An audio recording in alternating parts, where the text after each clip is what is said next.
And now, it's time for another Dice Tower review with Tom Vasel. Hey folks, today we're taking a look at the Order of the Gilded Compass. Now this is a game that is a reworking of an older dice game called Alia Acta Est, which was a game set in Roman times where you're going to roll dice and use combinations of dice.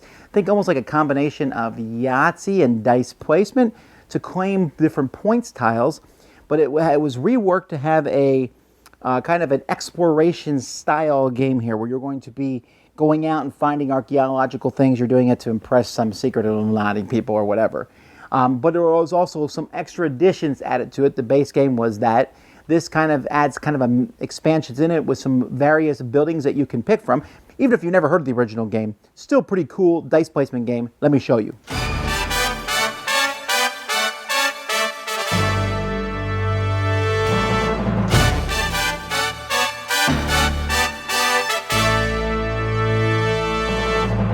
The goal of this game is to get the most gold, and players are going to do that by placing dice out on the board. Now, you're actually going to build the board. You're always going to use the archives, the university, and the library. But then you have a choice. Do you want to use the Treasure Hunter Guild, or do you want to use the auction house? And then you can pick either the Sunken Galleon, the Illuminati, the Hidden Temple, or the Treasure Tower. So there's 4 building C's, 2 building B's, and you always use the archives. So what a player will do on their turn is they're going to roll dice, and they're going to pick some of the dice to put out on the board. So let's say, for example, they put the 2 5s here in the archives. That's fine. Those are the dice that they put out that turn, and then next turn, they're going to have 6 dice that they're going to roll. So on their next turn, then maybe they might want to add another 5 to this set, or maybe they'll put a 4 and a 5 over here in the Treasure Hunters Guild. And each player is going to be rolling dice and doing the same thing.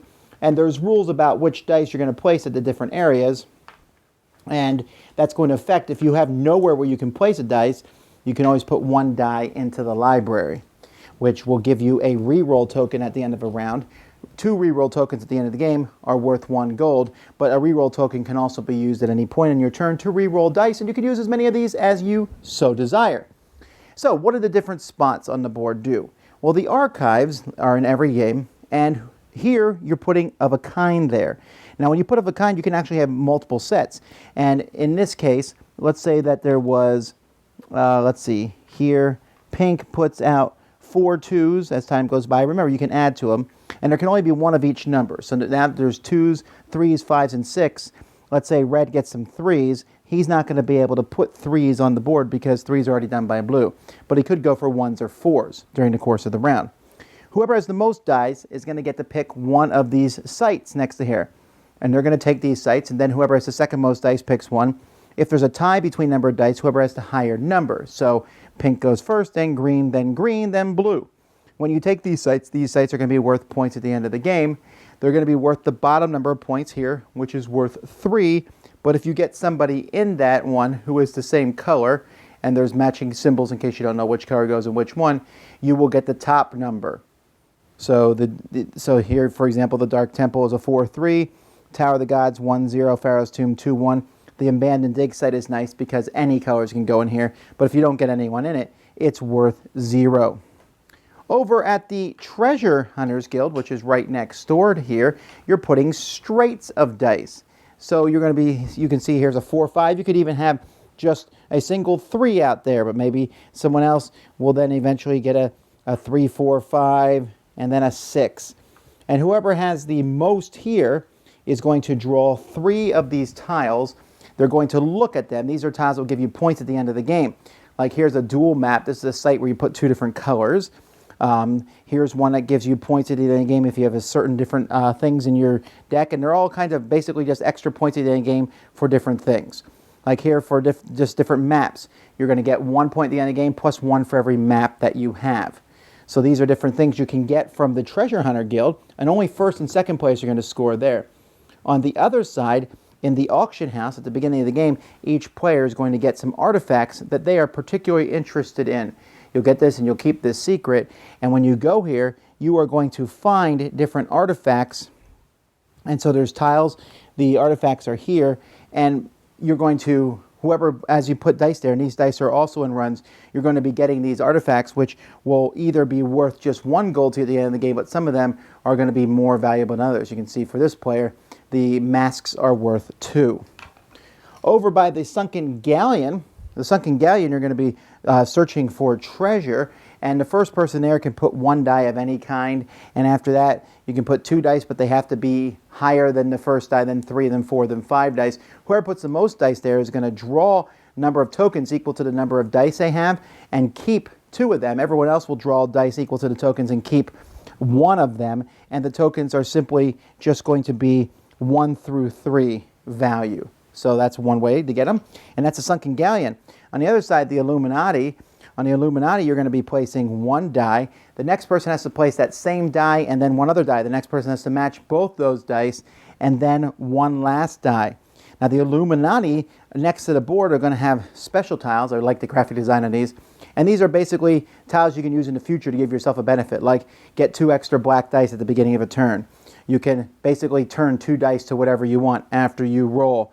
You can place the same dice that someone else has placed in a spot and push them out, 1 of their dice out to take their spot, because each spot can only have 1 of each combination. So Illuminati gives that. The Hidden Temple will give you different chalices, which are worth points, and you're going to be placing dice here at the bottom in some combination of 7, a 2 and a 5, or a 1 and a 6, or you can just place any 1 die, but the dice are going to push you up, and whoever's in the bottom level will draw from the better pile of chalices, which have a higher chance of being worth 3 coins at the end of the game. And I'm sorry, that's a treasure tower I just explained to you. Sorry, that treasure tower is what does that. The Hidden Temple is going to let you're going to place groupings of 7 to take these tiles, which you can give to different people to double their value. What people will these double the value? Well, that's the final spot here, and this one is in every game, and that's the University. When you place dice in the University, you can place any single die, or you can place any combination of dice that equal 5.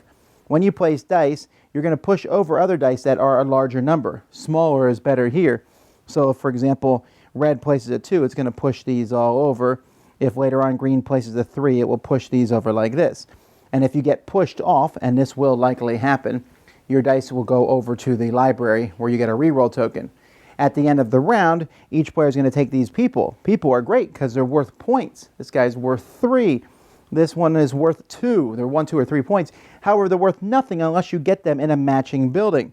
So this guy is worth 3, but actually he's worth 0. But once I put him in this building, he's now worth 3. And you can see here I have 3 points. Adding him to it now makes it worth 7. And there's 2 different types of people. There's cartographers and there's excavators. And you can have 1 of each in each type of building. And those are basically the different ways you can score. You're going to play a certain number of rounds based on the number of players. And then the ways you will score are based on which tiles are in the game and different things. And whoever has the most points is the winner. Now, I like the original game a lot, but I like this one better. I think the theme is better, and I like the fact that there's different buildings. You're going to use the same 3 A buildings, but there's 1 of 2 B buildings, both of which I like pretty much the same. I think I might like the auction house a little bit better. And then there's 4 different C buildings, so that's like, 8 different combinations you can play, which isn't a ton of combinations, but it's enough for this game, right? I like the different things. With the other ones, I think I might like the tower. But I like the Illuminati too. I like the special ability tiles a lot. And each game has a different feel, but the game is very simple. You roll the dice and then you say, where's the best place to put these dice? Now, the way the game works is, as you're putting dice out, once someone runs out of dice, everyone else gets that one last chance in player turn to put dice out, but that's it. So if you put out a straight, like 1 through 6, yeah, you're going to win that one spot, and you can make everyone else not get as many turns as they were planning to. At the same time, though, you put a lot of dice in one space to get something. You're guaranteeing yourself of getting out, or maybe you can split it all over the place. Even like in the University, where you can put 1 die or a combination of 5. If I put a 1 and a 4, the chance of my 4 getting knocked out is pretty high as time goes by. However, it does let me get rid of dice from my hand quicker, which might make the round end earlier, which might mean my 1 is going to get me the person of my choice. And there's going to be a lot of that, in this game, because you're trying to collect them. You'll have like, I got 2 different red characters, both worth 3. Now I just need a red discovery area for them to go to, for them to match up with, a red map, and then you can't find it. Or someone else beats you to it and they take it instead. Or the special tiles. Oh, wow, this is the exact one I need. And sometimes they give you kind of a focus. The Illuminati giving you those special abilities, which are really neat, but they're not worth point. Well, they're worth 1 point at the end of the game if you don't spend them, but you're going to want to spend them at the right time to really do well that round. And I like this. There's no overwhelming, massively awesome thing. Everything is good in doses, and you'll find that, well, maybe the items double your stuff, like you'll double a character, and if both characters have an item that doubles them, then your land is also doubled. But that's crazy lucky and really trying to get the right thing, and someone else might beat you because they're just getting a whole bunch of regular points. But because of that, scores in this game are fairly close. The game can handle 5 okay. I think it's really good at 4, but also plays well with 3. I think you use a dummy player for 2. But just really enjoyable, rolling the dice, saying, I'll place them here. It's not hard decisions, but it's kind of fun decisions, and it's neat to see your scores, and I think the theme works well. The artwork is good. I like it. The graphic design is decent. But I mean, the artwork on the tiles, I think, is stunning. The people themselves look a little unhappy to be there, but the artwork is really great. The rule book, I like how they clearly line everything out. There's a few niggling things we found. We just were able to easily find our way through those. But for the most part, if you're looking for a really cool dice placement game, this is not a complex one. It's one that even people who don't like heavier games, I think they're really going to enjoy this. But there's also more depth than you might think. That's Order of the Gilded Compass. Dice Tower Judgment, excellent!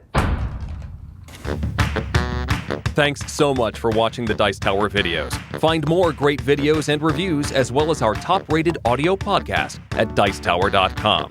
You can also find other great shows at Dicetowernetwork.com. I'm Eric Summerer, and you've been watching The Dice Tower. The Dice Tower is sponsored by Cool Stuff Inc., where you can find great games for great prices. Cool stuff in stock. Check them out at CoolStuffInc.com. Excuse me, old chap. Would you shut the door, please? There.